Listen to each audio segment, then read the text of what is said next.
group ride, we met up in Gravelfoyle, an excellent place for gravel riding, which I would thoroughly recommend to everyone, and it's a location that we visit on a fairly regular basis.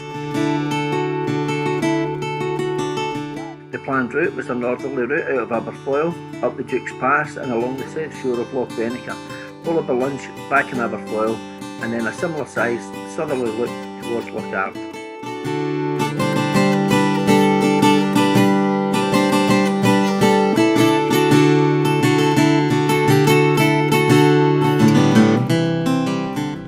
The morning route is a bit of a shock to the system. Leaving the car park, we go straight into a 2.7 mile climb, which is on fairly steep sections, maxing out at around 15%.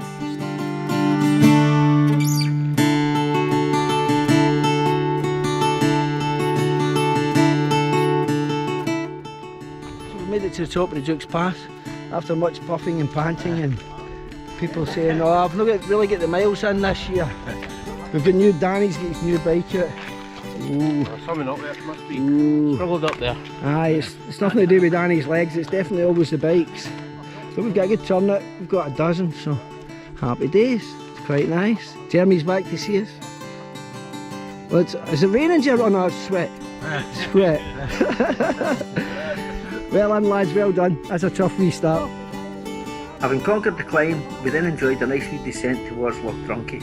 This is a nice wide gravel road, although you do have to share it with cars, but it is a one-way system they have. If you're enjoying this video, please give it a like and consider subscribing to my channel.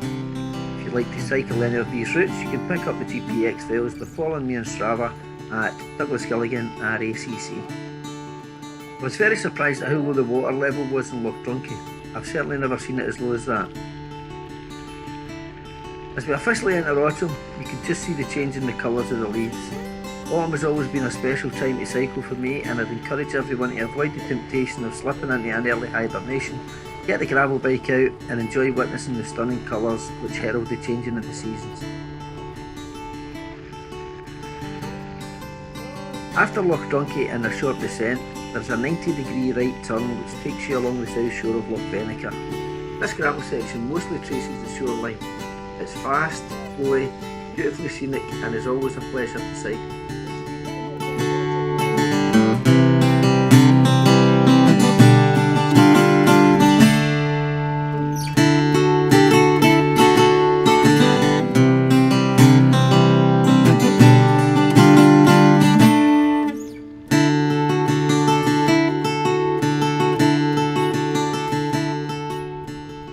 The rest of the route along Loch Venachar is on a single track two-way tarmac road which rolls along the shoreline until you reach a car park on the right hand side, which leads you to the gate for the climb back above the loch.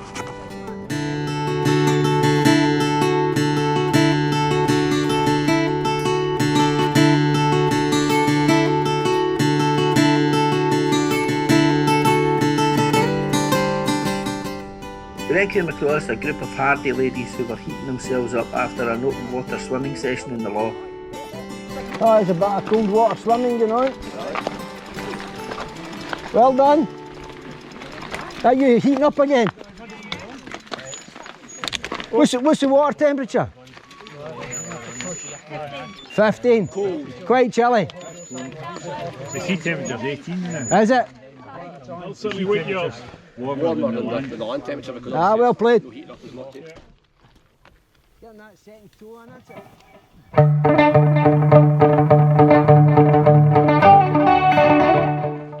The climb above Loch Venachar is certainly quite a toughie. It starts with a steep tarmac section before turning to gravel. Its maximum gradient is 14%. It's around 1.3 miles long. It climbs 409 vertical feet and has an average gradient of 5.7%.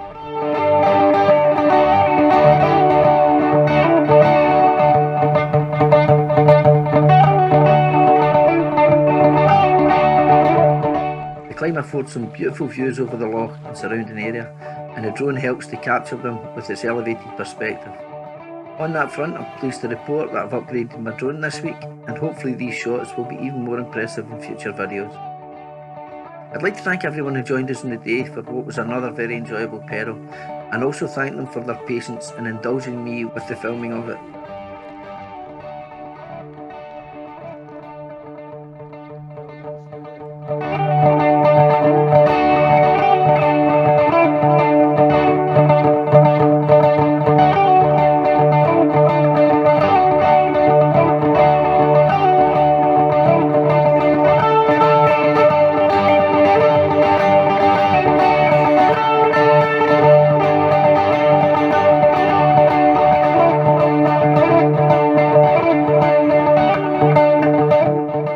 Without retracing their steps, we've struggled to find a gravel route from here back to Aberfoyle, so we'll have to make do with cycling over towards the Lake of Menteith on a very bumpy descent for a mile or so, before enjoying a lovely smooth, fast tarmac path down to the roads.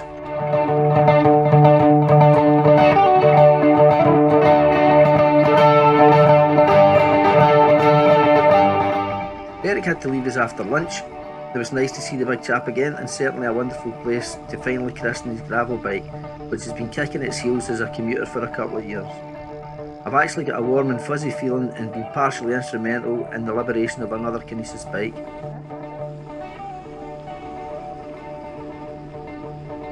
We then got a gravel peloton going on the road the couple of miles back to Aberfoyle.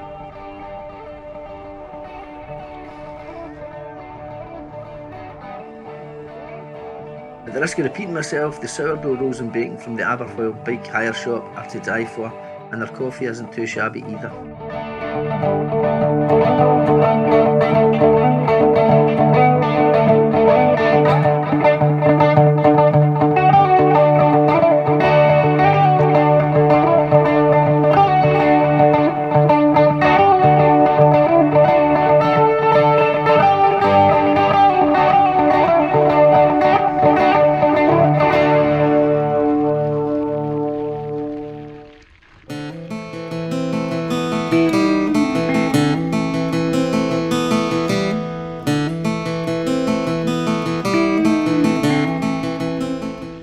Afternoon look, the sun decided to occasionally peek out from behind the clouds, and a few clothing layers had to be shed.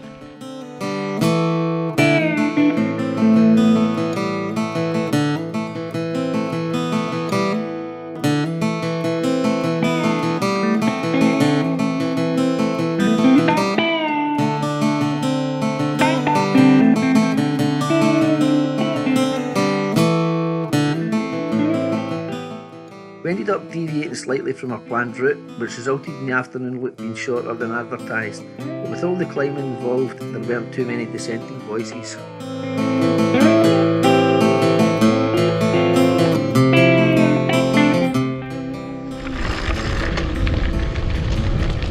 Oh, wonderful smell!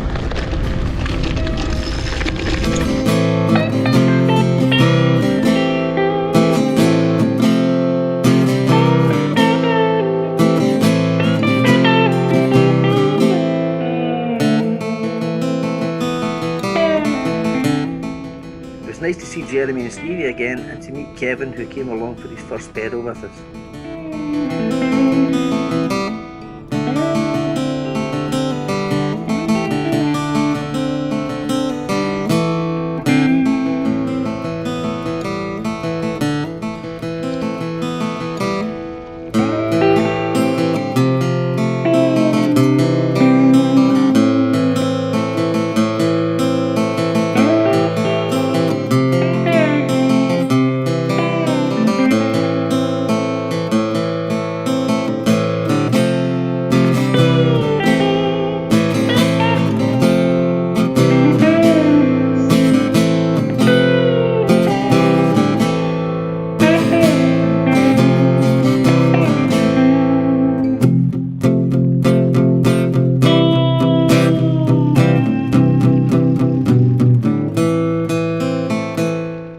Did his best flying impression of this wee lip on our way back into Gravelfoyle through the forest, and very impressive it was too.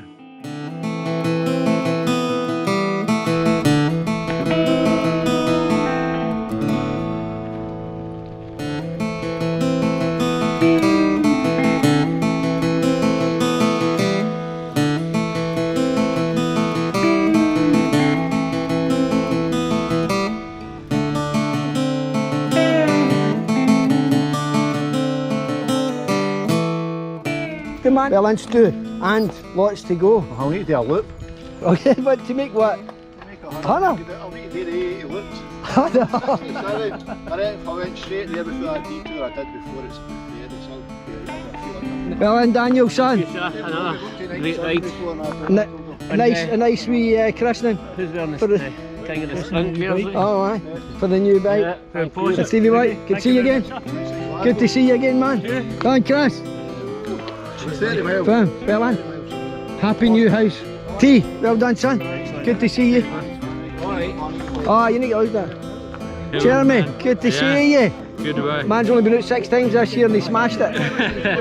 Just rolled downhill. But made it look easy.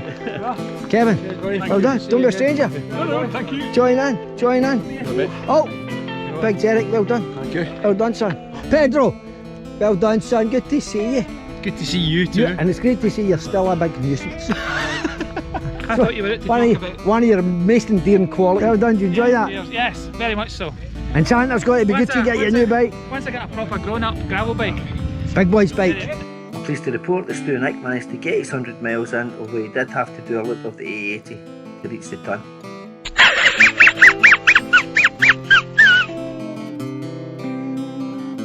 And to right by the numbers, we covered a rather lumpy 33 miles with 3,200 feet of climbing.